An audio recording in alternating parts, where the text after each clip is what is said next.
kitambo yenyewe. Unajua ukisema kitu kama hiyo ati watu walikuwa State House, the drug dealers walikuwa State House. Handlers for president were very mad. How can you say that we were hosting these people? But it's a fact they were hosted in State House.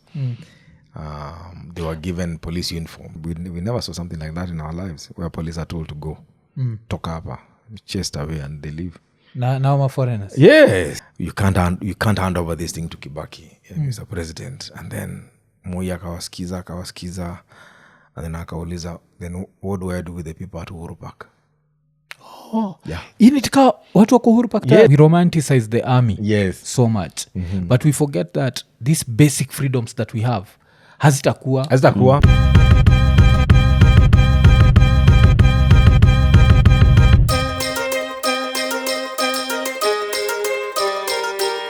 Ekonene. Episode 555. Tukisema like, subscribe, hit the notification button, tell a friend to tell a friend. Yeah, na leo tuko na a legendary journalist hapa Kenya, and that's Dennis Onsarigo, and we felt like this was the best tunawapatia, especially after mseme that the last interview tulifanya iliwa brain cells so the last interview tulikuwa nayo ilikuwa ni Andrew Kibe, and we've gotten a lot of backlash from that. Because one of the things that what was it, Dennis? How have you been? Niko salama bana. Good to see you guys. Yes. You're doing a good job. Yeah, asante. Doing what you're doing, yeah. Yeah, and apia sisi tunajua like we are, I don't know if people can be fans of a journalist, but your work at was it KTN? Yes, Niko KTN, yes. Was legendary. Najua, especially case files. Case files was something that even someone who does not enjoy news could just watch for both educational and entertainment value. Ukweli. Yes, so majuzi even when we had Obuya talked about the influence of that and the inspiration that came from Hivo. Alafu just he also gave you your flowers. So after Murder Tapes, Mishamit na Obuya? Sijamita nilikutana naye once. There's something I wanted him to do. I had an idea, and that time when I met him is when he said he wanted to start something like Case Files. So I've been seeing what that young man is doing. Yes. And I'm very, very, very, very proud of him. Yeah. Because I worked with him at KTN. I was the editor. He was one of the reporters on my desk. Yes. So I've seen him grow, and I think he has a long way to go in this industry, which is a very good highway for him. Yes. Yeah. Oh, okay. And Case Files itself, like how did that come up? And when uki come up now, did you ever think it would be as big as it got? To be honest, no. Nilikuwa tu home some Sunday. Nilikuwa na watch DSTV, I think 206, if I'm not wrong. Initially, that's the time I wanted to start something like that. Oh, okay. Nikaona crime investigation, CI. On DSTV. I said, this is a good idea. CSI. Yeah. And I went back.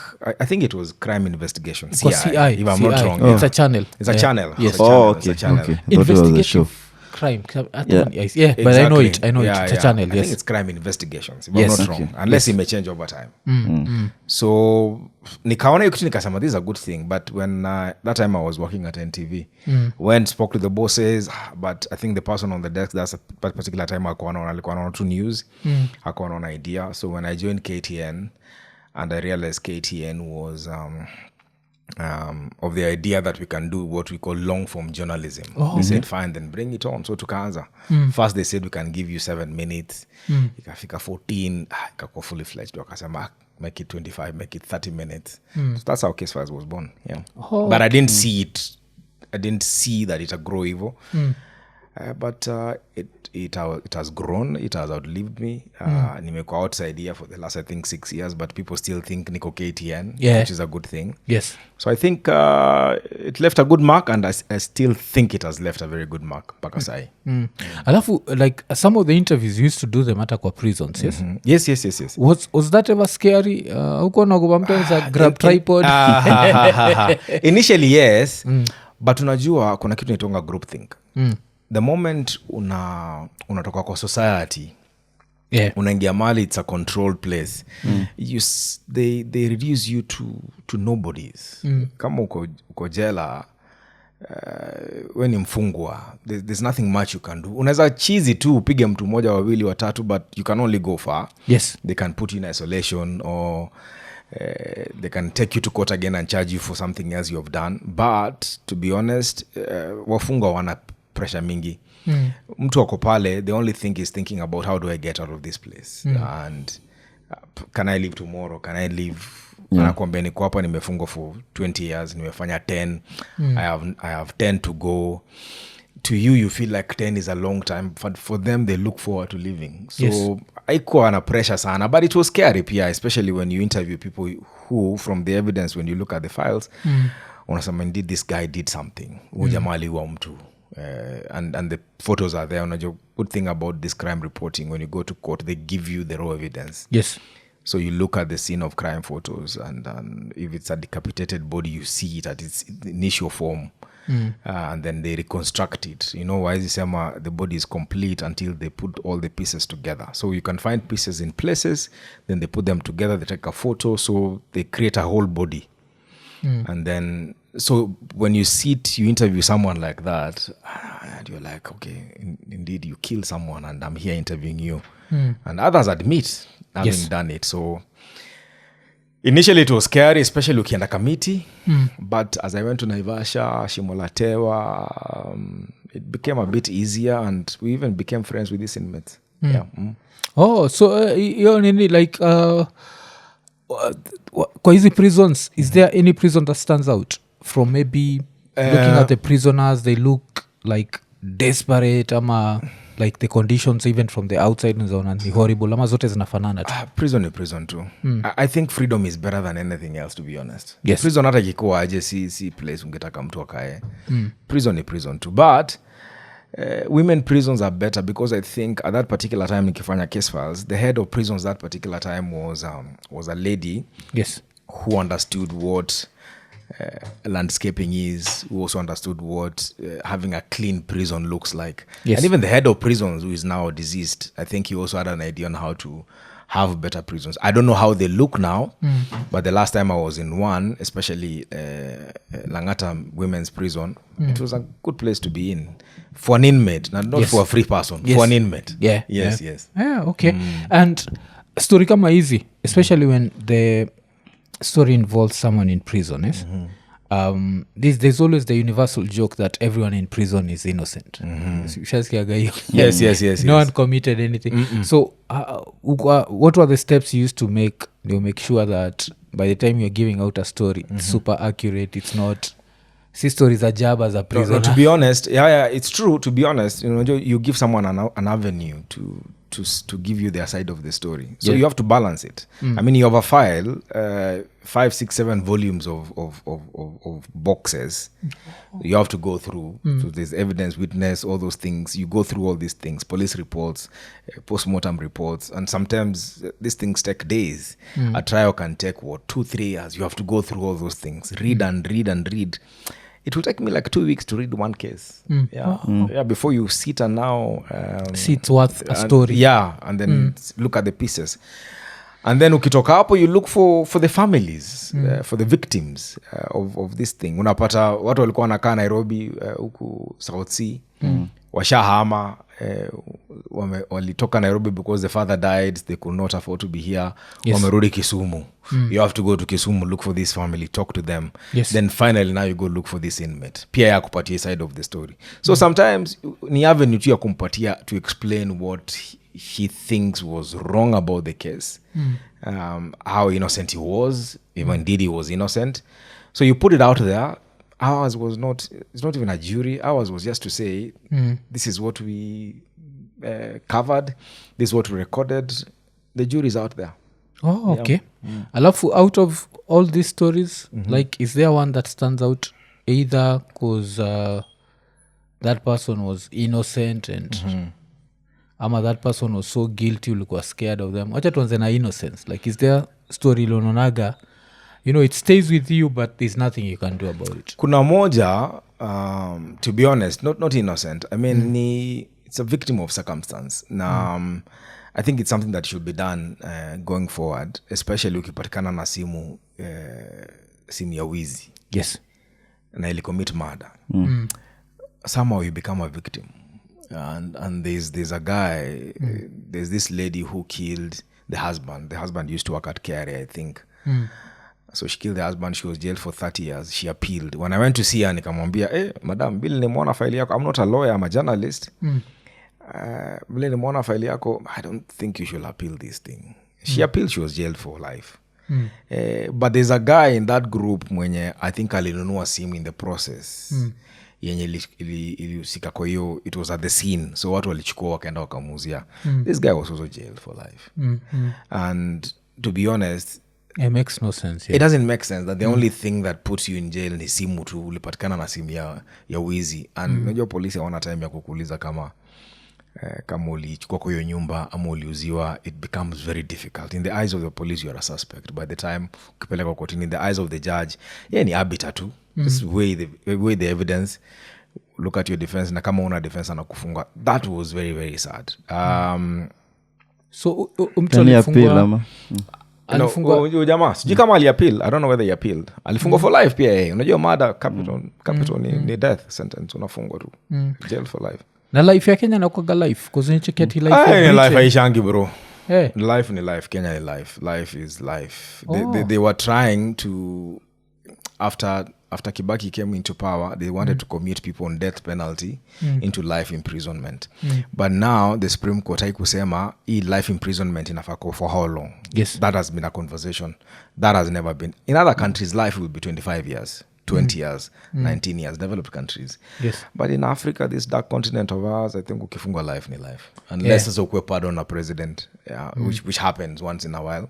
But not on death row convicts most of the time. But lifers, when you're committed into life imprisonment, then they have a chance of being pardoned by the president. But there are people I've interviewed who are pardoned by the president. After life? Yes. Okay. Because I think life America still is life. Britain, your life is 42 years. So if you survive for 42 years, utareleasiwa. I think Norway is 19 years. Okay. Because in Western Europe, especially those Scandinavian, they are very ziko na justice mingi sana. I think the fact that they try to rehabilitate, America tries to punish you, so you become more of an animal. That's true. Than we have a fan who's based in, is it Norway ama Sweden? Both. Nasema unaweza kuwa kama Johnny Walker Town. And then uone mse mwenye ana serve time ako nini ametokea weekendi, and then you go back in. Norway. Hapo watu wanapenda kufungwa jela sana. Ndio inakuwa gani. So hata vile umesema hivyo imefanya nataka kujua, are you a fan of movies? Hata ni digress kidogo. No. Serious, yes. Movies, I feel ni kama itaisha tu. Kuna movie moja I think sasa wewe juu ya Case Files una need kuiwatch. I think you'd enjoy it. Inaitwa Roofman. So it's based on a true story. So it's based on this guy who used to rob McDonald's. Alikuwa anaingia through roof. Anaiba alafu anaiba alafu, but one day akirob he made a mistake, akacha his DNA evidence. Kwa hiyo so akashikwa. Then akaenda jela, escaped again and stayed free for some time. This is actually a real story. Stayed free for some time, then made a few mistakes again because it gets too confident. And taken back again. It's a very interesting story, I think, for Roofman. You especially after Roofman. So imetokea this year, even on kuna that nini that's called Rotten Tomatoes, that has very inapatianaga ratings. It's really highly rated because it's based on a true story. That guy finally, I think mara ya kwanza alikuwa mpatiwa ni 45 years for robbery with violence. Alafu America atakaki kujua walimuongeza zingine tena after kuescape. Ile country atakaki kujua. And a situation where you've interviewed someone and they are so guilty that you are to a certain level either disgusted or you felt like the punishment was not enough. No, it was enough in this particular it's a case, it's a sad case of a doctor. This guy came back from the UK. He came here for Christmas. Yes. And then they went out. So after going out, there was an altercation in the club. Wakashuka chini. Then they were followed by a cop. I think that time alikuwa flying squad. they shot him at point blank range hapo Globe Museum Hill roundabout. And then so they were arrested 2 guys. So the guy who had an altercation with the guy who was coming back home, and the police officer. So the 2 of them were jailed for life. They were sentenced to death. Yes. One of them got away. What were they called? They were very brown. One of them got away because I think as much as ni kama wewe ni karau, mimi niko na huyu msee kwa club, tukosane nikuite, nikwambia bwana tumekosana na nani, amfuate akuje because yeye ni polisi, amfuate amshoot. It was not provoked to kill him. No, there was no reason. So when I went to talk to the mother and the father was a broken man. I mean, this was the only son, anasema niko na pesa sana. He's a former member of parliament for Gatundu. He had a lot of money, but he was a broken man. I mean, why will you kill his son, his only son? Amepeleka Britain, amesoma amekuwa daktari, and it takes a long time to train a doctor. I hear 6-7 years. Coming back, he was coming here for holiday, then goes back, and then you kill him. So when I went to interview these guys at committee, the person who called the cop to come and not to kill but to atisho jamaa, he was very arrogant. Very, very arrogant. He said, najua ndatoka hapa na nikitoka hapa I'll deal with you, na unataka kuniharibia jina. Alikuwa anaitwa Munene, if I'm not wrong. So he appealed, and that appeal fell. I think he went to the Supreme Court again, it fell. So he's stuck there. I think he's still in committee. Yes. And the fact that he was not remorseful even after killing that young man, he was not provoked. He just used his firearm vibaya sana, and he killed an innocent guy. Just because you're in a club, unakimbizana na gari unani block, alafu you kill me. That was very unfair. But the other guy was released. I think he appealed, akaachiliwa. The story was, I think the case was prosecuted now, Philip Murgo. It was a very, very, very good case. That one has never left my head.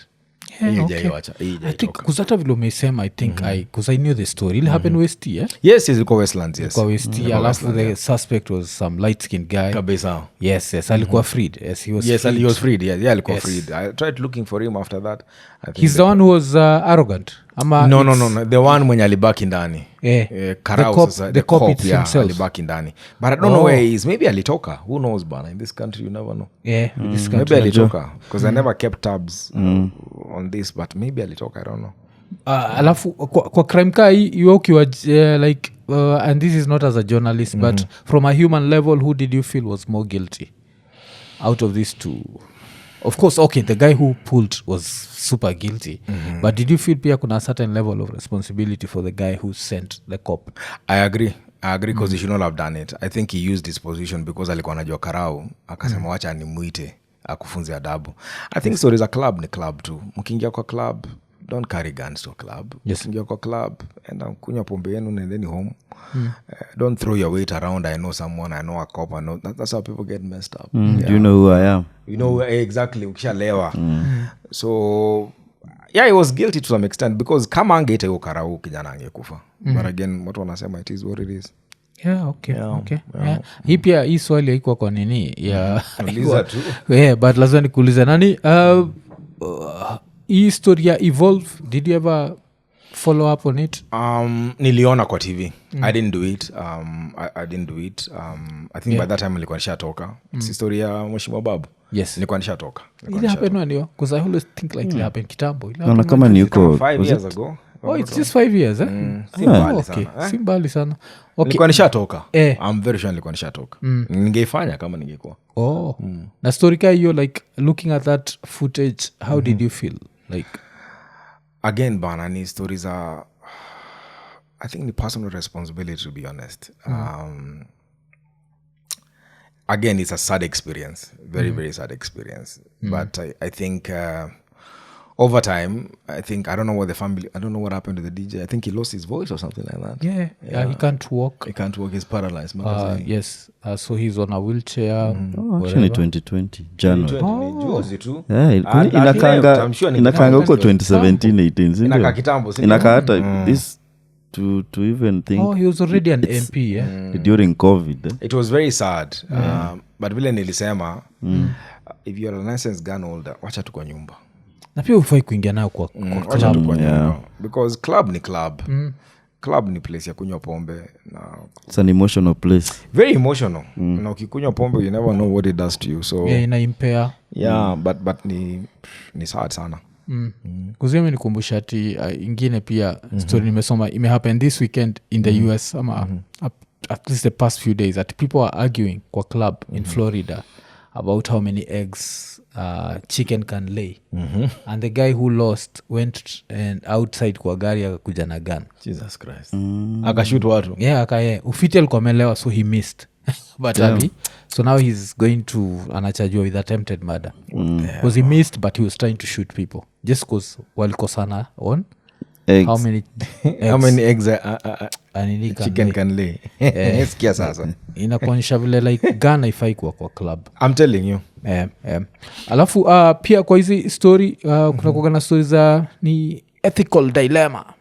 So have you ever faced that when doing a story and did you still pursue it? Hapana. I mean the story kama iko na facts too. I never got to a point where I felt this is ethically wrong to do it. Ethically right to do it. Mimi nilikuwa tunafanya tu job and that's why I'm able to walk in this town. Mi sikukosea mtu. I just did what I was supposed to do. Those were the facts. Sikuongeza chumvi, sikutoa sukari. I just did what I was supposed to do. Okay. Na yako usha get any death threats? Mimi? Yes. Kuna story tulifanya story ya kina Artur Margarian. Sijui kama unawakumbuka. Mamluki. Brother na Sargasian. Mamluki. Mamluki. Walikuwa wanaitwa Mamluki. Hawili. Hiyo story tulifanya na tulipata threats mbaya sana. In fact we went into exile I think for a month in Norway. Mulifanya nani? Muhammad Ali. Okay. So tulichukuliwa na one of the embassies in Kenya. Our families were put in safe houses and then si tukakaa for a month and then we came back. But we were not worried about the threats zenye zitolewa na watu wa serikali. We were worried about opportunists who could have taken advantage. Yes. Unajua mtu akikuthreaten publicly. Let's say for example, Interior Ministry threatened publicly.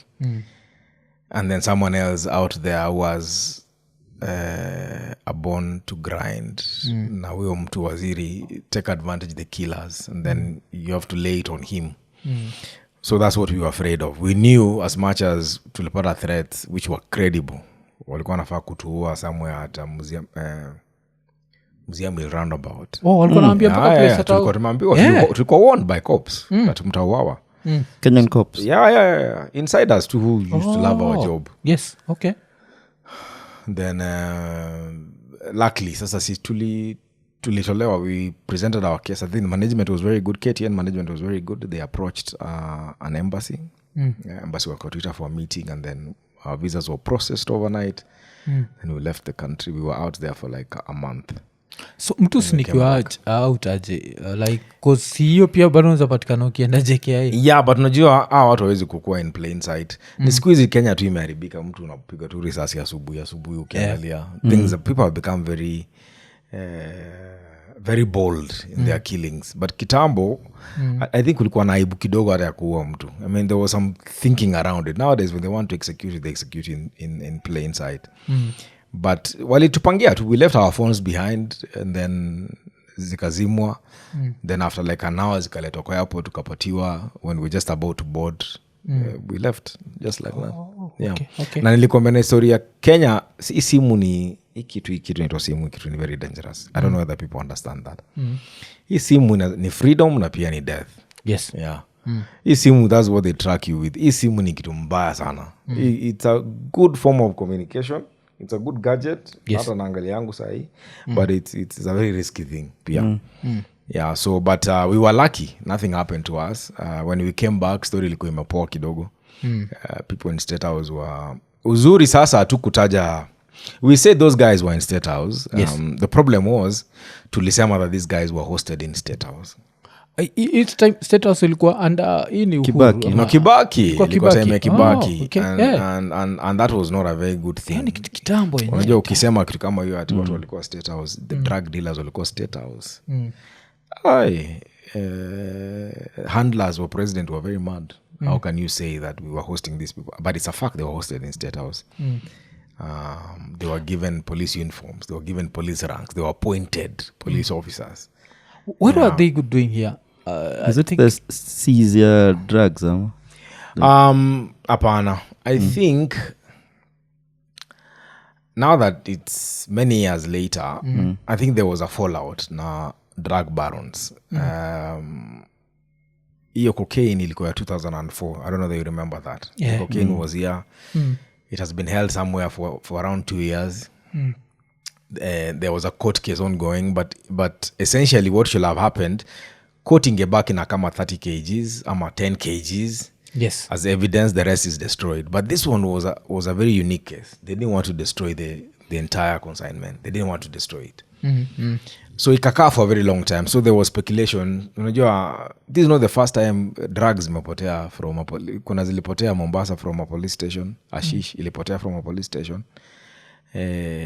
Kuna zilipatikana Mombasa, but the people were tried in Nairobi, and we have competent courts in Mombasa. So there was a trend hapa that maybe so drugs zingefanya nini zingepotea. So there was a parliamentary probe led by akina Mwenje, David Mwenje marehemu. Okay. They started making so much noise about it. Is the drugs kopi zimeuzwa nini. So finally they decided to have them destroyed. But if it wasn't for that noise, we don't know what could have happened to those drugs, because they live for a very long time. Yeah. So I think hizo drugs ili interest cartels maybe around the world. That's how akina Turu walikuja hapa. But they also had very good connection with powerful families in this country that particular time. Yeah, so they were just running mad. They were two happy-go-lucky individuals, but who were allowed to access to places where they're not supposed to be allowed to. They took advantage of that. Yeah. It's funny because cocaine in expiry date. Ainanga? Yeah. Ainanga. Yeah, Just gets better with time. Ni powder too. Ni powder too. If you store it in a cool, dry place, Yeah. you can use it for a very long time. Yeah. Like a police cell. Yeah. Itakaa vizuri sana. Ilikaa for long bana. Yeah. It was an international specter. I mean, international media came when they were destroying it, and they were even asked to count the boxes, just to what we are burning is not cocaine. What they are burning, it was a big mess. Because even I remember nikisikia the story that like tulibaniwa ikuwa cocaine. Ilikuwa cocaine. It was cocaine. Because I know the person in charge of the police at that particular time was a no-nonsense guy. His name was Hussein Ali. And he was a personal friend of mine. I asked him, what are we burning? Are we burning unga ama we are burning unga ya ukweli? Yeah. So they burned the real thing. But there was a lot of speculation about it. Yeah, but that's how those boys came in. Artur Margarian and Artur Sargasian. It's so interesting that vile umesema hivi like it happened during Kibaki's time, because I don't know vile memory happened, because it was such an iconic moment that mimi niko nafikiri happened during Uhuru's time. Then I find out it's not only happened during Kibaki's time, it happened kwa Kibaki's first term. Kabisa. First term. Like this is 2005. Yes. It's a long time. 2 years into his My biggest break 20 years ago. Yeah. To be honest, my biggest break in journalism as a cameraman come reporter was the cocaine coverage in Malindi. We went there. It was 2004 December. Tulitoka asubuhi kufika kwa ground, kukutana na cocaine. We went to the compound. We found those things there in a boat. That's a long time ago. Your boat ilikuwa imetoka wapi? High seas. Mexico. High seas. Ilikuwa imetoka high seas. High Your seas. drugs ilikuja. Ilikuwa imetoka high seas. I see. Yeah. It came in, it was repackaged kama powdered bananas. So package yake ilikuwa powdered bananas. We look at, unafikia ni package ya it was brought to Nairobi, repackaged as an inland container depot, then transported by road to Mombasa. Then from there sasa ndio kuweka kwa high seas. Hiyo boat kazi yake ilikuwa nafaa kupeleka kwa high seas, kuweka kwa ship ikielekea Belgium and Netherlands. Those were the two destinations. Zingine zilishikwa huko. And the people who were arrested in Netherlands were jailed. Yes, people who were arrested in Belgium were jailed. But in Kenya, it's only one guy who was jailed for 30 years and fined I think 1 billion. Alitoka juzi. Alitoka juzi because I think he appealed. So I met him in town the other day. Nitamleta hapa mkuje, anaitwa Kiragu. Kwa hii town too. He was the fall guy. The fall guy. Yeah, he was the fall guy. He was the only guy who was found in the compound. So the brother fled. He was jailed I think in Netherlands for some time. But I think alitoka uko ni linear, very linear sentences. Yeah. Kenya is serious. Western Europe ni very linear. So yeah, but he was the fall guy. Wengine watu walitoka, others were given safe passage. By the time at police wanakuja washaingia kwa ndege, it was just a Kenya corruption. Thing, yeah. Alafu I think also drug money inakuwaga so much that it's tempting. It's an economy. Kiambo chukua even $500,000 na wache niende haizi kata. I think in their heads they are like is there's a story that Nani alikuwa amefanya Muhammad Ali. I don't know if you were together at that time doing another piece. History ya drugs yenye ilikuwa imekaa kwa nini. There was an officer that lost life. Sijui alikuwa gana key. Yeah. Is this the same? That's the same story. Okay. This was same. He was called Chemore, I think. A GSU officer. Hapa Embakasi. Yeah. It was the same story. Alipoteza key? Yendi alikuwa na guard. Yendi alikuwa na hiyo place. Hizo drugs zilikuwa zimewekwa. But to be honest, I think we were misled about it.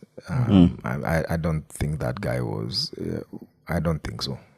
I don't think so. Maybe there's something else he did. But I don't think he was in charge of that key. Because you cannot be in charge of a store for 3 years. Mtu moja. Because lazima uende home. Lazima uende alafu unajua. Jioni pia unaenda home. Yeah, it's kama uko in a GSU camp, it's a camp. Yes. So wezi weka drug kwa mfuko enda nazo kwa nyumba rudi tena kesho asubuhi. You cannot be the only person who can be trusted. So I think pia informers wetu ni kama walitucheza kidogo hapo, but indeed yes, he was in that vicinity, but he was not the only guy who was in charge of that place where the drugs were kept. Yeah. Na sasa nini wakihostiwa State House, inform kama napewa ni what were they doing at State House? It was a dinner because unajua they had a relationship with unakumbuka story ya Kibaki, I have only one wife. That story didn't come from nowhere. Yes. It came from somewhere because there was another wife. Yeah, so first wife akasema mimi I have to be, I mean the world must know I'm the only wife. Yeah. So the daughter, who was a protocol officer in immigration, I think, had a relationship with this Artur Margarian. Artur Sargasian. So yeah, I know. Those days. Yeah, the Armenians. Yeah, I think alikuwa na Winnie. Winnie Wamboi, if I'm not wrong. I don't know where she is now, but she was a big person in government and protocol. So that's the link, I think. That's how they got into State House. That's how they got into being given police certificates and uniforms and guns and walkie-talkies. And the way tulikuwa naenda huko Runda kuwaona alafu wanakuja wanafukuza polisi. We never saw something like that in our lives where police are told to go. Toka hapa, chased away and they leave. Now my foreigners. Yes. They leave. Wakana unakataa kidogo unasikia yes sir. No sir, yes sir. They leave. Yeah. Hey. Not twice, not once. So we knew they were very powerful then. That's why Musemaga the times I joke that I actually understand why Trump would retire shithole countries. Unajua shithole. Yes. More understand because how does that happen? Umetoka because it's even they were Armenians. Yes, they were Armenian. Yes. Armenia is such a in quotes useless country Kabisa. that unajua ukisikia umetoka Germany we can argue about it and be like it's Germany. Mtu ametoka Armenia as long as you're the right color unakuja tu kutuvuruga hapa but okay. But they were here for long as well. They were here for a few months before they were deported ama what happened? They were deported at night at 8 p.m. Kenyan time. Walifukuzwa mbaya sana. And again, even deporting them that time it was a problem. There were calls that were made nini just people decided these people have to go. Because they had created a big rift between the then DCI boss John Kamau and the Commissioner of Police then Hussein Ali. It was a big rift. They're the ones I think who raided Standard Media Group. You remember? Nakumbuka, yes. 2006. Yeah, so that was the Waterloo for them. Wakasema, then these people have to leave. Wakatolewa. So they were deported. There was a huge public outcry, and I think the media was fed up with them as well. Yeah. So they rode on that wave. Raila was also on them. Raila was the first one to say they are Armenian. Kuna Mamluki. He's the one who came up with that title. Yeah, Mamluki. Yeah, Kuna Mamluki. Alisema kuna Mamluki who have been brought here to kill us.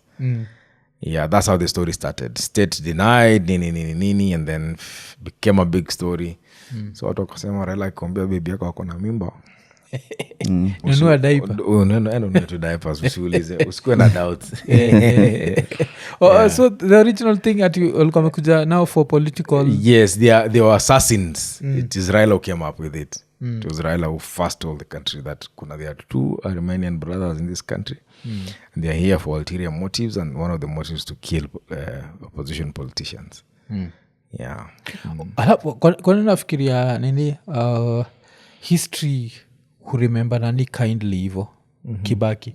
Because Kibaki, if by the second year kulikuwa na watu wa drugs kwa state house yake, it means history remembers him more kindly than any other president. Kitambo.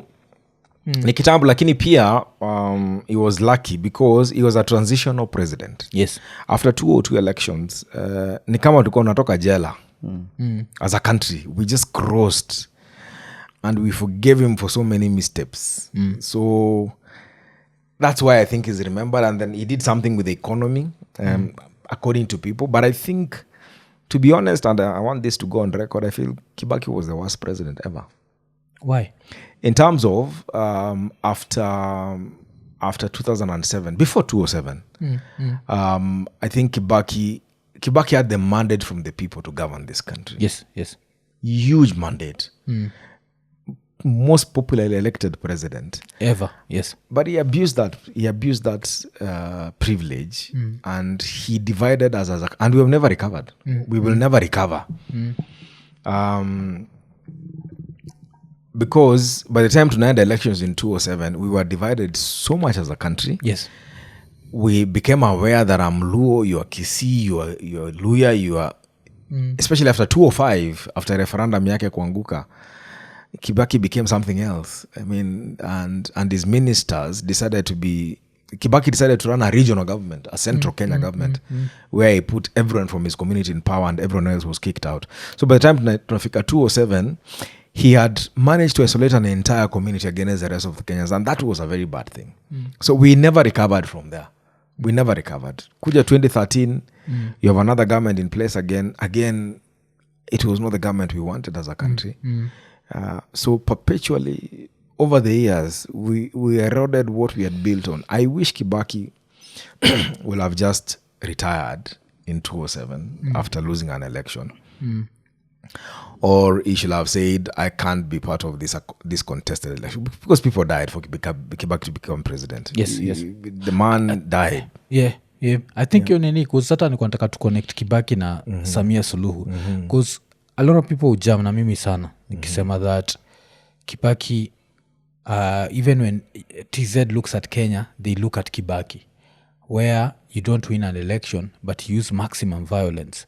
And because the country is divided, people look at the victim as the guy who's instigating. Kabisa. Watoto wako like, kwani wende unataka power? But no, it's the guy who's refused to lose an election. And with that, I always say that his legacy is, yes, made the economy better. Because I think you have to take away from him. Because remember the roads... Yeah, I agree. I think we were at 7% Yes. by the time to end 2007 elections. Because kumbuka roads, I was having this discussion with Andrew Kibe. Barabara, let me tell you. No. Wacha nimalize hii point, alafu you can make your barabara point. But I was telling, nikuwa naambia Andrew Kibe how it used to take us so long to go to Western Kenya. That means Kisii, Kisumu, nini, because hakukuwa na roads. Then when this government came in, and I'm going to look at NAC government, where it was the whole country was involved. Kulikuwa na roads sasa zinabuildiwa. So since he was president, tunampatia credit for that. Sindio? Yeah, I agree. Yes. So kulikuwa na hiyo. So with that, we benefited. But he had the chance. He inherited a country that had democracy. and he killed democracy. He did. Ever since then, you cannot guarantee me that any election can be free and fair. Hakuna. Alafu pia hawezi ni guarantee that a Kenyan president can't use maximum violence to stay in power. So when I look at TZ, I'm there like, yes, TZ didn't happen, but it happened in Kenya. Yes, TZ, it's happened on a bigger scale. Like the government has killed a lot of people.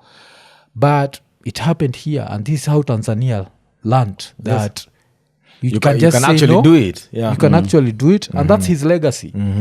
So but uko nasema juu ya barabara. Yeah, I mean Kibaki is this king who appeared from the palace with blood in his hands and decided to govern us again for another 5 years.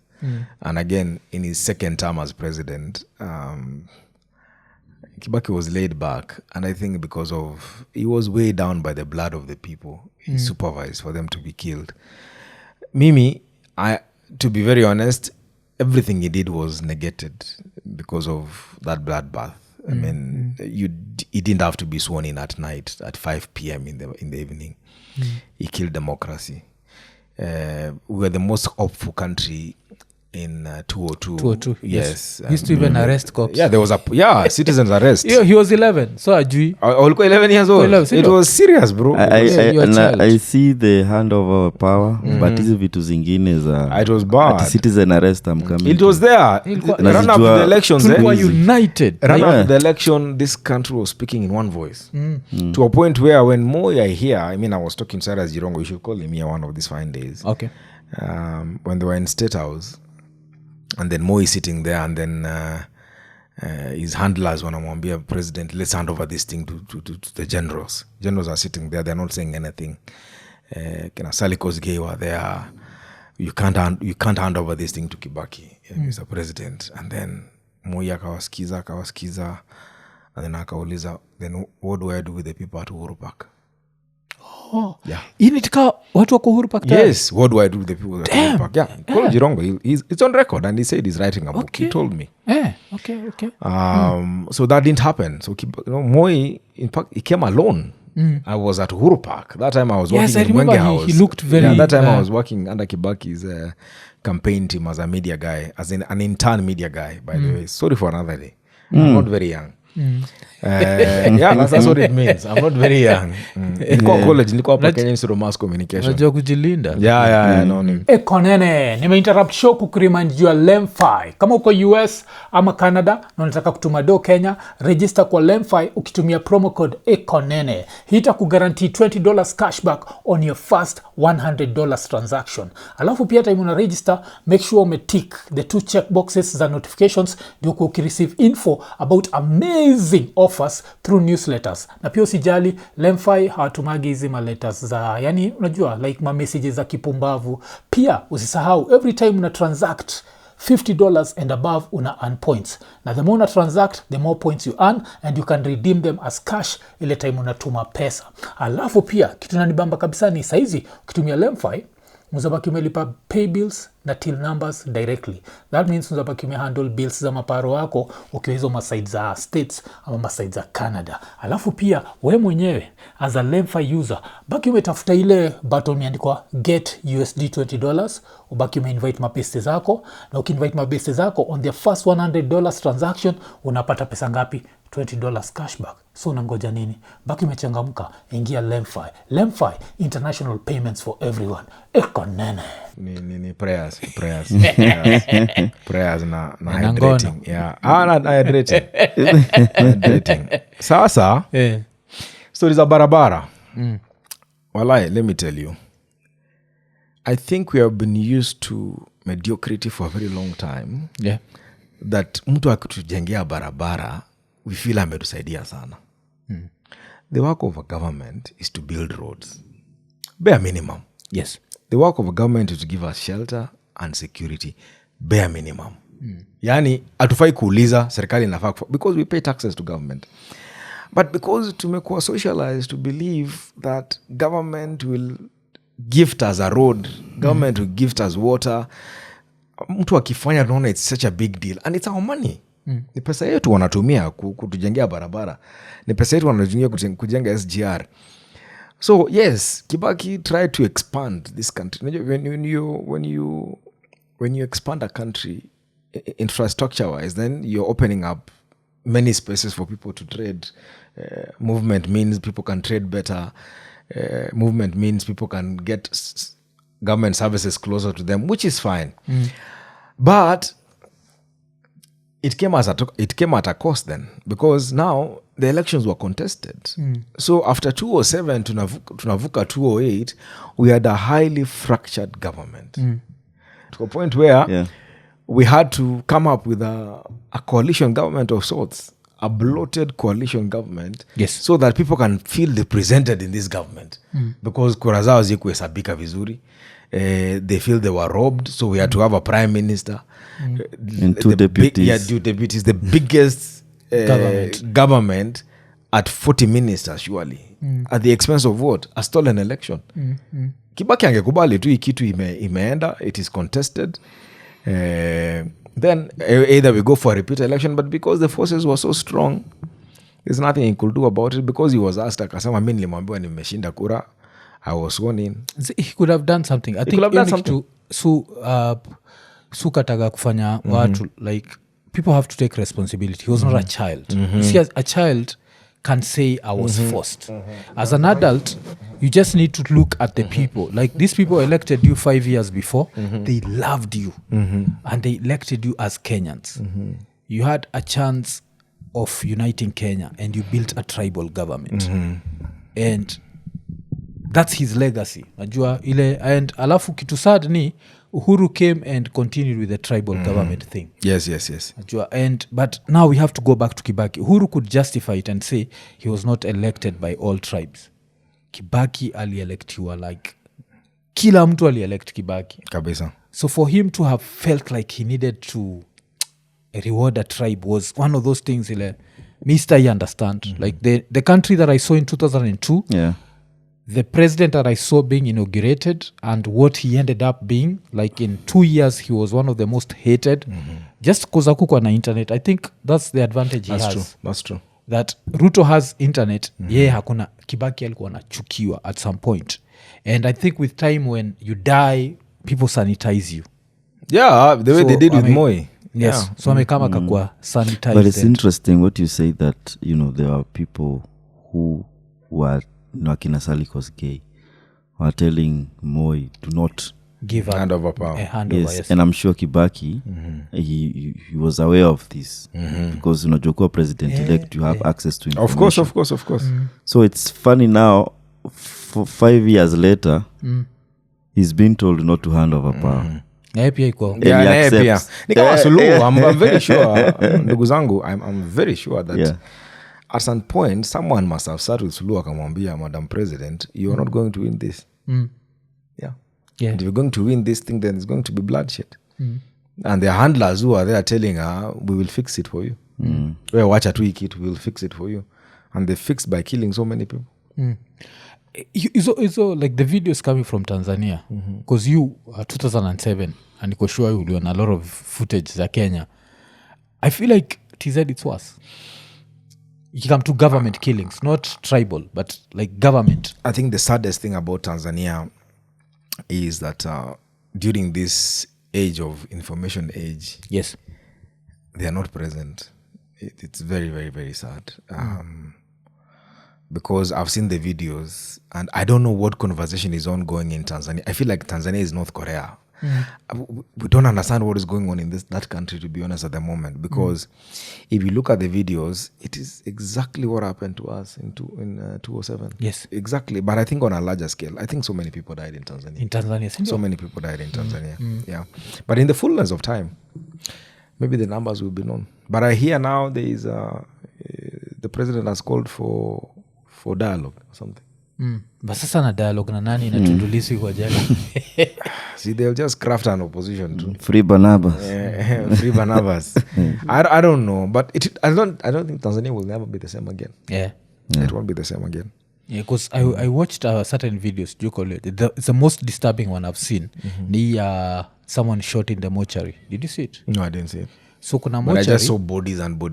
Yes. So kuna mortuary, you can see all the fridges are closed. So inasemekana zimejaa. Alafu sasa kwa floor za mortuary, one room watu wamejaa kwa floor, second room, third room and they've heaped bodies over bodies alafu unapata someone has written like atia huyu amevaa shati ya Manchester United ni ndugu yangu so people can identify their dead from that from the videos. Yeah, ilifanya mpaka jana I think another message was sent yesterday TZ wakiambia watu do not share the images coming hapo utakuwa na haribu peace na vitu kaa hizo. People can't eat peace. And I keep saying that Moi tried that thing with us. Peace, love and unity. Yeah, Moi, every time we wanted to go to war with this government, Moi will bring us pictures of Rwanda. And then Moi anasema mkiangalia nchi zingine kama Somalia, mkiangalia Rwanda. So KBC was very good. They used to show the bodies of Rwandese wakifloat juu ya nini. Yes, Dunia Wiki. I think nakunga kitu Dunia kama Wiki hiyo. was designed to create fear in us. Yeah. As a people. So, mkiangalia mnasema wacha tukule peace but at the expense of war. Tukule tu peace. But tulikula peace na Moi for 24 years.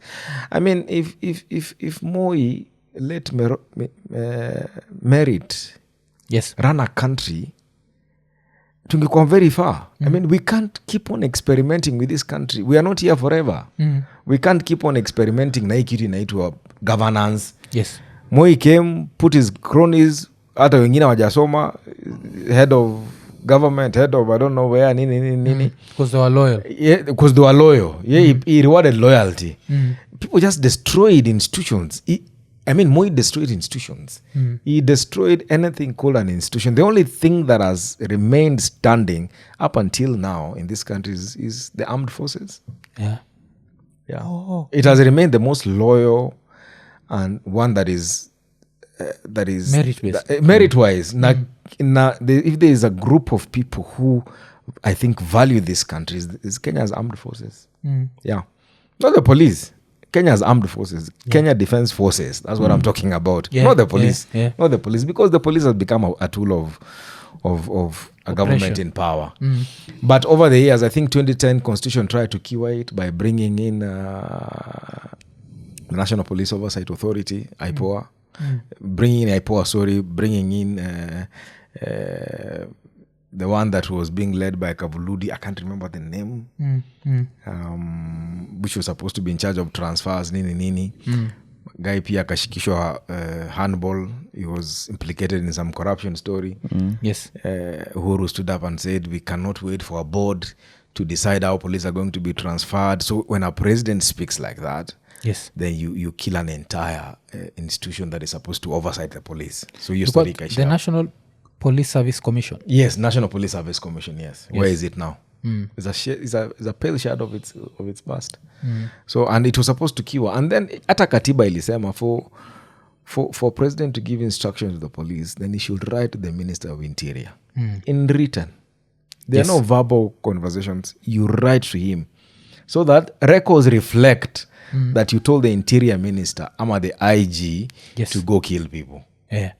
It's supposed to be like that, but in this country, because you're an appointee, then unaangalia, do I have to fight the government of the day or do I have to earn my pay? I go home. But I think over the years, Moi really killed institutions. Then when Akina Kibaki came in, Kibaki advanced tribalism to another level. When Uhuru came in, it was a capitalist government. People were there to make money. Yes. Watu walitengeneza. It was an expansionist government, for lack of a better word. I can't tell you what kind of regime we have had. I think Uhuru tried to rectify this in his second term. Yes. We saw a different Uhuru Kenyatta trying to bring the country together. And I think he got to a point, he said, maybe I'm also going to retire. Yeah. I want to leave and retire in this country. He tried to bring in political players. I think he stops being a hardliner. The jury is still out there as far as Ruto's government is concerned. We give it time until 2027. We review it again at the ballot. If he wins it, let's see how it goes in 2032. But a story will be written. We'll be told about Ruto's, nimedigress kidogo, Ruto's government, Zizi, haujadigress kusini vitu bado niko na plan kukuuliza. Yeah. So with Kibaki umesema ni tribalism. With Uhuru, what would you say? Expansionist government. I mean, it was a capitalist government. I think if you look at, I don't know whether he was in charge or I don't know whether he sanctioned this, but as a layman, you feel everything was done with biashara in mind. To SGR, for example. Yeah. How much will SGR cost us? 340 billion. Okay. Can we make it 395 billion? Yeah, okay. Yeah. To Jenge Dam, it's 1 billion. Can we make it 2.5 billion? So that's where we are. Good ideas, but corruption got in the way of these good ideas. And I think people made so much money during Uhuru's first term. A lot of money.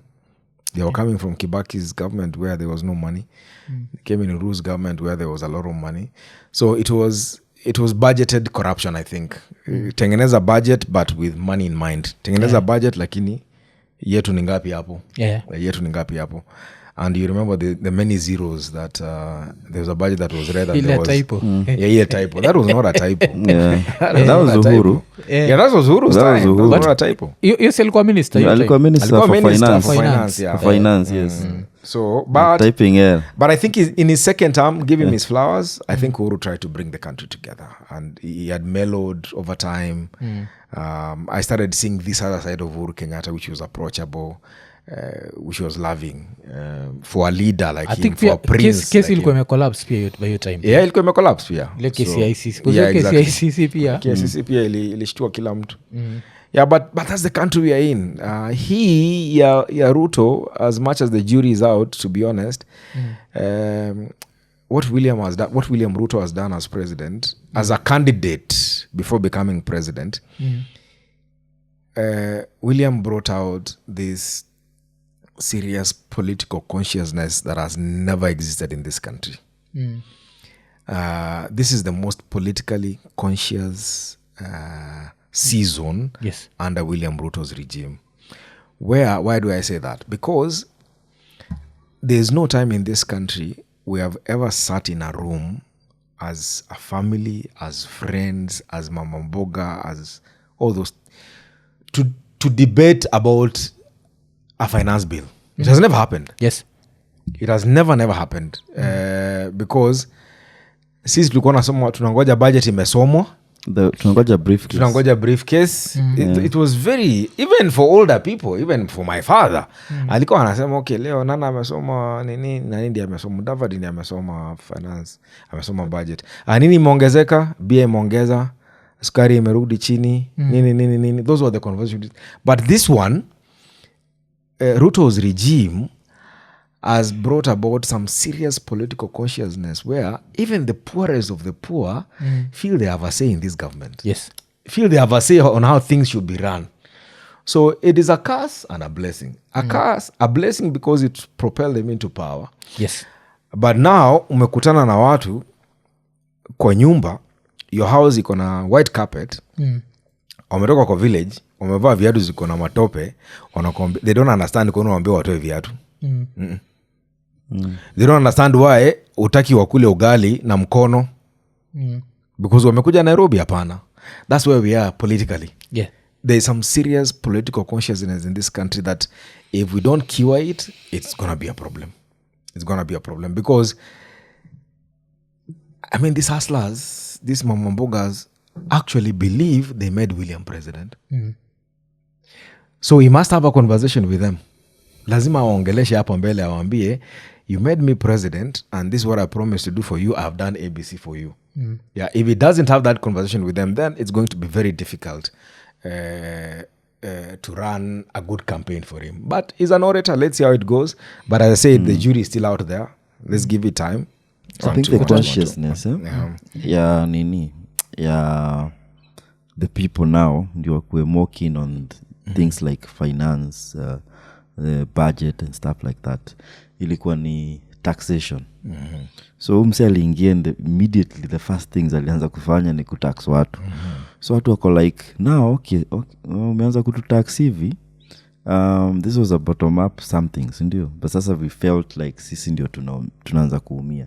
and then now the following year watu wako like hizi vitu budget inakuanga na nini na stages lazima ipresent your drafts na nini so by the time watu walikuanga na tu na anga yake so wakiintroduce bills kama hizo nini wakiintroduce budget kama hiyo everyone was just aware tulikuwa tunaambiwa hakuna ati hii kitu imepitishwa aje there was public participation iko like okay we will participate in the streets wakaingia kwa streets. Yeah. So they were more conscious as well. Alafu nini nowadays tuna live in what I can describe as an echo chamber, yes? Everyone wants to hear what they think coming from someone else's mouth. So when you say that the jury is still out on Ruto, hauogopi in quotes backlash? Yeah, you are supporting him. You're saying the jury is still out.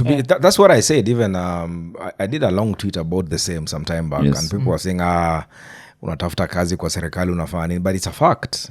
It's a fact. This guy has. At a Juicy, I was on some radio station and I was saying I had a problem with people telling us about tuko na 6 million votes.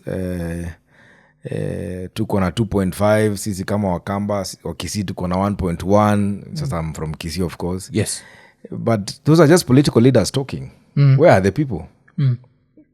Sisi ndio tuko na hiyo kura. Yes. Sisi ndio wapiga kura.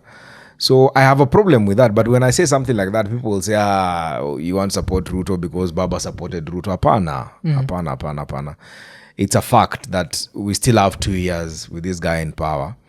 He's constitutionally in office. He was duly elected into power. Let him run his term. An election is a chance again for the Kenyan people to say, we don't like what you did for us. We need someone else. Or we will continue having you in office because we like what you did. Yeah. So the jury is still out there. So kutakuwa na backlash. People will say, but let's be okay, you cannot reason with the crowd. To be honest, you cannot reason with groupthink. You can't reason. But I agree, the level of anger in this country is boiling over. The level of frustration is also boiling over. We're living in the worst economic times, I think, for so many people. Yes. In this country. It's a fact, we must accept it. But I am not a government official to honestly say this is, I think, how the direction this country should take. So, and in the absence of a proper conversation or communication from government, then you leave a lot of room for a lot of speculation and a lot of anger to continue building. Yes. So, but it's a fact, as I say, the jury is still out there. Tungoje, tukienda kura, ile kura itako kwa debe will tell you where people stand. Alafu with that naeza kuuliza, so ukisikiaga Occupy State House, what did you feel about that call to Occupy State House?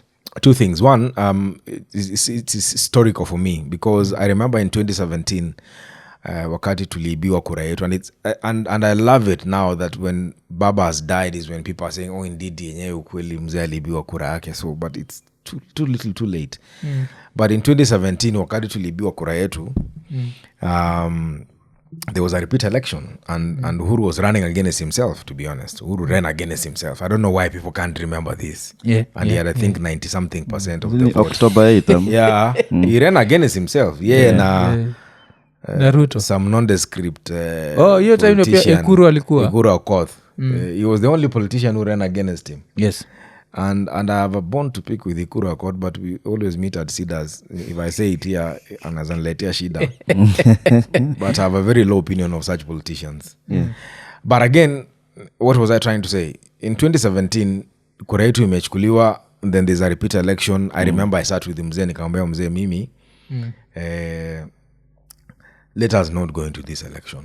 Na kama tutaenda kwa hii election, then let us make sure that our regions don't go to vote. Where we feel we are popular. Nyanza, Coast, Northeastern, Eastern, Western. It was everywhere where we feel we have the majority. Yes. Tusiende kwa hii kura. Tukatae kabisa. We make sure we don't go and vote. And then mzee looked at me and he said,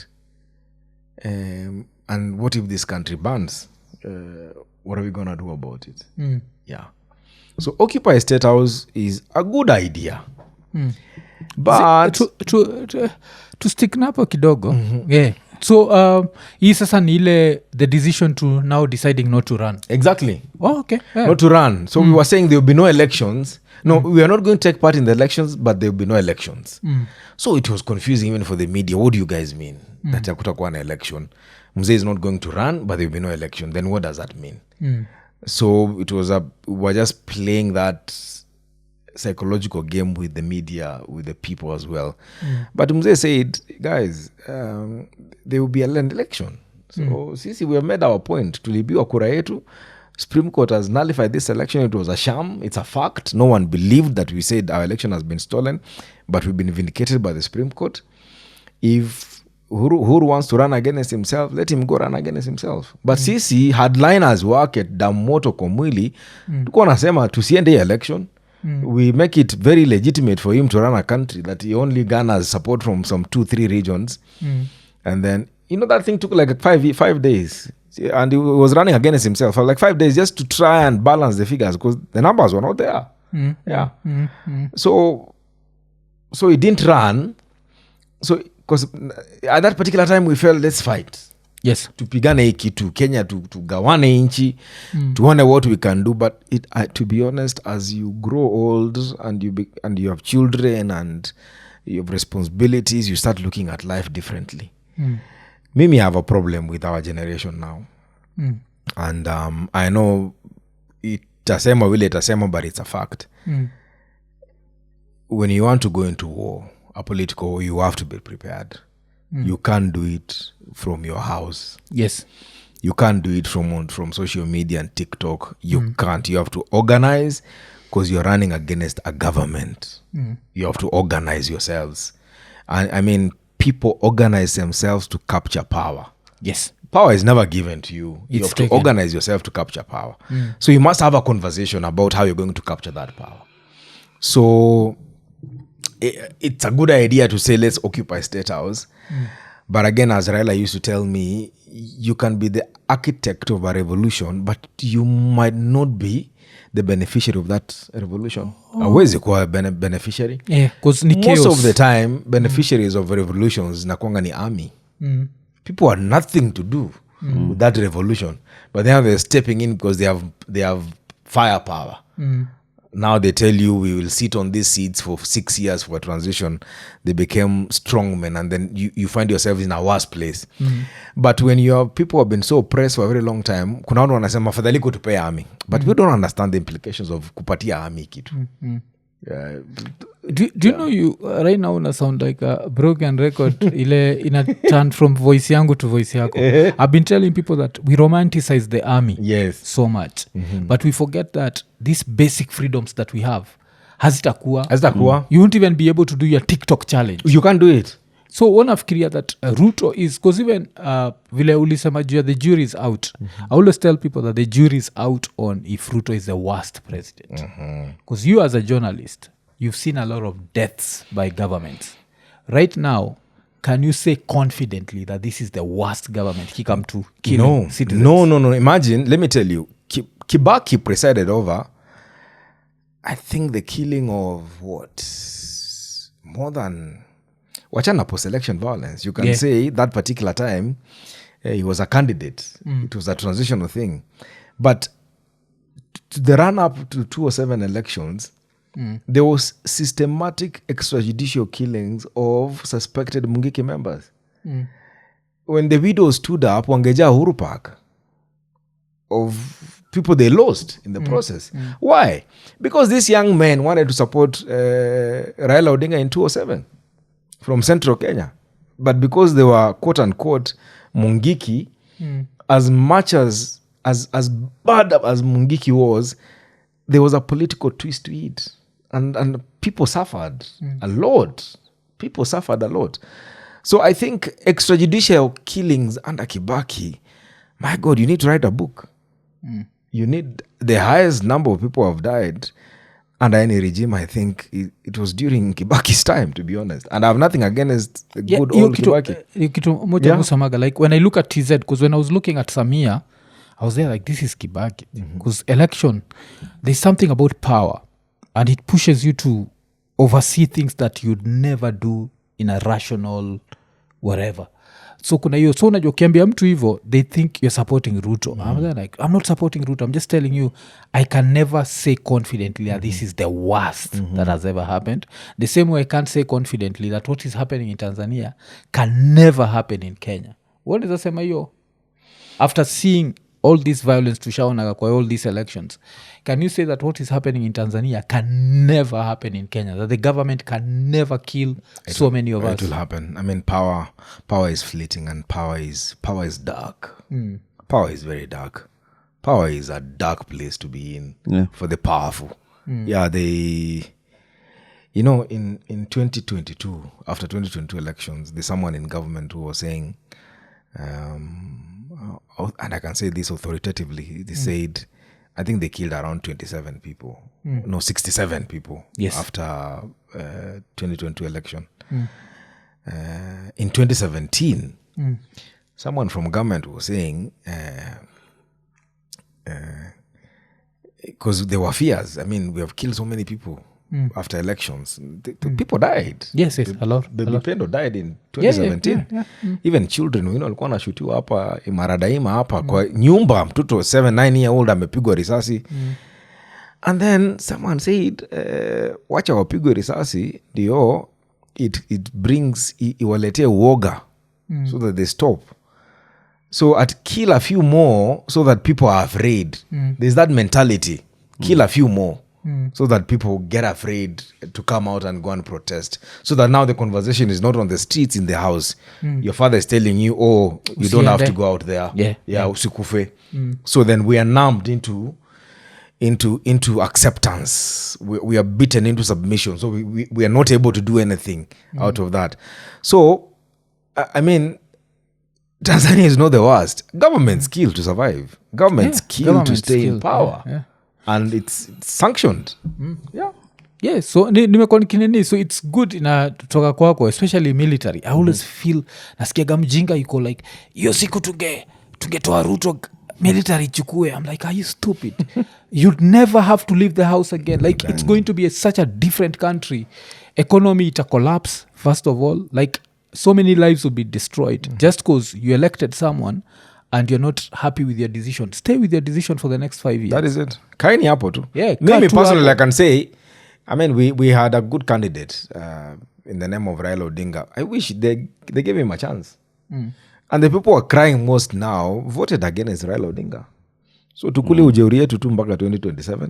Na 2027 we make a good decision. I don't think we'll make a good decision because let me tell you, this country, I don't know whether it is me, but this country, over the years, we vote against someone to elect anything. Yeah.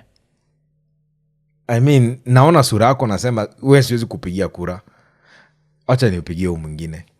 By default, we elect something else. So that's where even 2027 will be a protest vote against William. Whoever then emerges a winner might not be what the country needs. But because we don't want William, then let's have something else.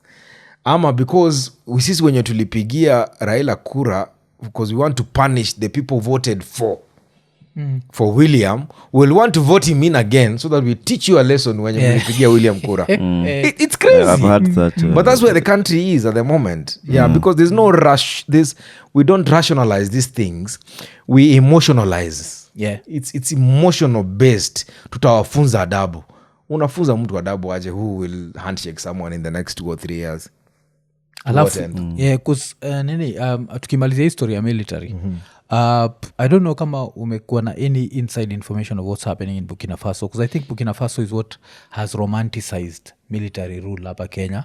I don't know if wako na access to internet kama sisi, wako na easy access to easy freedoms zote. Because Kenya there's a certain level of freedom tushazoea that I can never see us operating under military.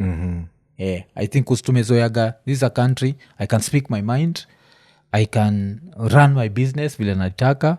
If my business needs internet, I can strictly stay na internet. If my nini is cashless, naeza run biashara ikiwa cashless. Hizi vitu zote under military zitakuwa questionable, itakuwa ngumu sana. itakuwa ngumu sana. That is true. I think that's where we are as a country. That's why I said tukiongea juu ya Tanzania, it is very sad that at this information age Tanzania is not where we are, and we're in East Africa. I mean, I don't know whether there was no deliberate plan to have people have access to the internet like we do. Yes. Because sisi huwezi tufungia internet, tutatoka nje. You can't even imagine kutufungia TV ama internet. You can't. I have seen June protest. Media houses defied a state directive. Not stop to doing transmit. a live broadcast. They defied, and nothing happened to them. So it can't happen. I don't think itafika hiyo level. Ikifika hiyo level, then it will be a very dark place for us, and we might not come back from there. Utatoka hapo. Kuzisa nini but wacha to snap out of your stories za military jo watu wache jinga miki naweza sema ni 2027 make a decision and be ready to stay with that decision for 5 years. If the decision goes against you, ishi nayo for your 5 years, hata if you're the person who wins ulimvotia na hajafanya nini. But sasa ningetaka kujua like why uliamwaje kucross, because ukibonga jua 2017 inaonyesha like you had one leg in the yes journalism, it's true. Another leg ilikuwa But I did it very professionally. Someone will say it's conflict. No, I didn't. I was not reporting on politics. My forte was crime. So singeleta siasa kwa crime. So I was doing my case files as I was consulting for Right Honorable Raila Odinga. And I did it for a very long time, between 2017 up until 2022. So after 2017 tumepoteza kura yetu. You know, that particular time I was quote unquote a very powerful individual in the media because I had access to Raila Odinga, and every media house used to ask me, can you set up an interview for us with Raila, international media, all those things. So wakati tulipoteza, so going back to the newsroom was very, very difficult for me. So I was going to meet the bosses who were calling me, asking me, please slot us in for an interview. Can you ask Mzee to come for an interview tomorrow? Can you allow our team to travel with him? I don't know to where. So it was a larger than life experience for me. So wakati tumepoteza, then I had no choice but to leave. So nikatoka, nikaenda Taita Taveta. I worked there for 4 years. Again, mguu moja kwa Mzee, mguu moja Taita. So Taita Taveta uko na wakazi? Communications director kwa county. I worked there for 4 years. 4 years. Yes, I was there for 4 years. Yes. Okay. And we did a lot with Granton Samboja, the governor there. We did a lot. Then after that, I think the last year now, Mzee called me again and said, "We're going for elections. Come now. Let's formalize this." Because we were, to be honest, we were sure we were going to win this election in 2022. The story of how we lost it, we'll need another podcast. Mtanita tuntawambia. But with all the state, you had the state machinery, and that is the biggest mistake we made. So, but you know, you can have the state, but where are the people? That's something someone has been asking me all the time. You see all these people, politicians coming together and saying now, opposition is united, government has, I don't know, raided Ukambani, but where are the people? Umetoka kuuliza saizi ukisema 6 million. Where are the people? Where are the people? Where are the people? You're just imagining things in your head. Where are the people? So early 2022, then now Mzee said, come, let's do this. Let's formalize it. So I was appointed press secretary for campaigns, Raila. That's how I came into the limelight proper. But those people who knew that I was there, knew that I was there. Yeah. So job, your press secretary, like what was your job description? My job, it was ni kazi ya media too. Mine was to come up with a strategy on how best we're going to run the campaign, communication wise. By the time tulianza na Azimio la Umoja, I remember Mzee alinitumia a newspaper article. I think it was 1960 something. The first person who attempted this thing was, I think, Jaramogi Oginga Odinga, if I'm not wrong. So mzee sent me that article. Then nikasoma. Then I came to realize it's not only me he sent it to. He sent to other people. So that's where that idea ya Azimio la Umoja came from. So it was an article ya Taifa Leo ama? Ilikuwa article ya Taifa Leo. Okay. Ilikuwa ya Taifa Leo. I think, I don't know. I could be wrong. Ni ya kitambo. But ya Kiswahili? Ya Kiswahili. Ilikuwa imeandikwa kwa Kiswahili. Taifa Leo ilianza lini. Yeah, But ilikuwa kitambo. It was an article from kitambo, but ilikuwa Azimio la Umoja. I tried getting that article after mzee died. I could not get it in my WhatsApp. I don't know whether I changed phones over time. I don't know what happened. So my job then was to brand with my team. We had a big team. Winnie was in the team. There's a fella called Keto Nyango was in the team. Nyamwanda was, so many people were in the team. So I have to give them their flowers. Ndio nisky up mtu aseme, you're not the only one who ran the campaign. But I had a significant role to play. My job was to do notes for mzee. Okay. When we go to places, we do our ground research, wanafanya kazi yao. Then now we take the research that has been done. Then now we turn it into notes. Okay. So what we used to call Talking talking points. notes, talking points. Yes, okay. For the old man. So that when he goes to a place kama ni Nyamira, he knows what to say, the issues there. As experienced as he was, you look at the notes, he will add his things. But he will remember, because we were the experts in communication. We knew what we wanted from there. Yes. And we knew how we wanted to... we knew what kind of direction we wanted the media to take from our engagements with the people. Yes. So that's what I used to do. So I can proudly say that we came up with this inawezekana tagline. Okay. Because when they unveiled Azimio la Umoja in Nakuru, there was no tagline. So it was Azimio la Umoja, then what? It's like in 2017 when we unveiled NASA. It didn't have a tagline. So mambo ya badilika. Again, we unveiled it because we looked for a musician from Kamband who had sung a popular gospel hit naitwa mambo ya mabadilika. She's called Helena Ken. We met her at Boma Hotel in South Sea. And we struck a deal with that competition. The guy went so Joho. We put on a stipend. We agreed to use our song for the campaign. It became the campaign song. Okay. Yeah. Yes. That's what 2017. 2017. So I think those are the skills I think Mzee aliona that I had. Then he said, come. So 2022, Rero ni Rero. Rero ni Rero. I was in the office during the campaigns too. We had an NDC at Kasarani just before elections. Then I'm listening to that Luya song. I'm like, this is a good song. This can be a campaign song. I just took my phone. I told him, say, I think I have found a campaign song. He said, go ahead. So I called Philip Etale, because he comes from Western. Yes. Philip Niaje. Do you know this guy called Daniel Musindi? He said, I don't know him, but I can get his number. I got his number. Then I got in touch with him. Daniel, we want to use your song for the campaign. Can you come to perform at Kasarani? He came and he performed. That song stuck with Mzee. So it's the one we used when he was going around the stadium at Kasarani, when he was coming in. It stuck with him. And then he owned it. I don't know whether jana mulisikiza President Ruto akiongea huko Mombasa. Akisema DJ wacha mchezo. Usileta mchanganyiko. That was Raila Odinga, because when they tried to play some song, I think in Kakamega, I said, DJ usileta mchanganyiko, cheza ile Rero ni Rero.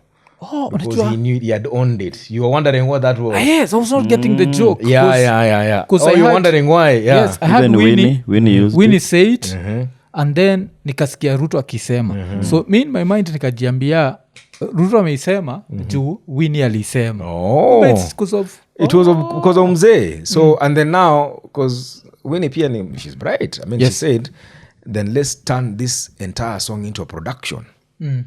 So we got a production house, in fact, to produce that song. It's online.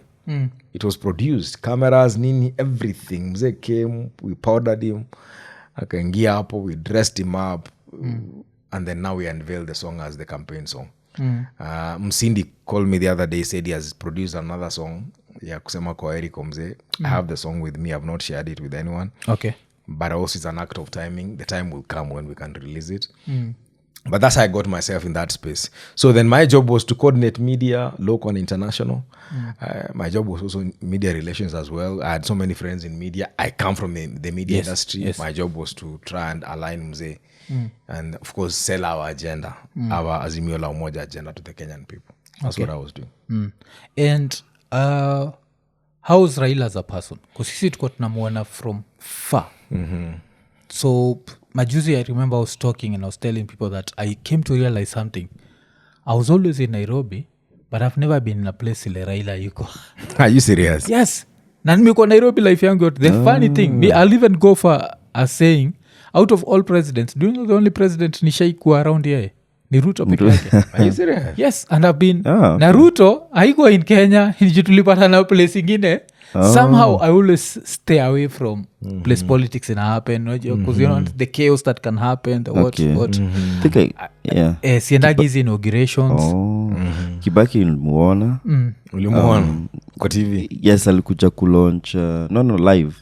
Alikuja kulaunch free secondary education Jamhuri. That's 2007. Yes. So that's the first time I ever encountered a sitting president. Raila, it was akiwa prime minister. Kulikuwaga na ni Mau floods, and he was a PM then. So your time we were like interns, get a radio. Tukaambwa kuna briefing. Ni Jogo House, alikuwa Jogo House huko juu. So and I didn't even know who nani yako huko. Was that to mwana editor tukaambwa just go and get these bites real quick. So kuingia the whole room, I was like shit. Kila Saitoti is there, like all these big people. So ameingia, unajua vile mnafunguliwa wangu tu muingie saa watu wa media waingie. So I didn't expect that itakuwa that name. Wow. Okay. But Uhuru sijaimuona, funny thing. Yeah, so no, it's a small world and very big world. Very big world as well. Yeah. Yes. So how is he as a person?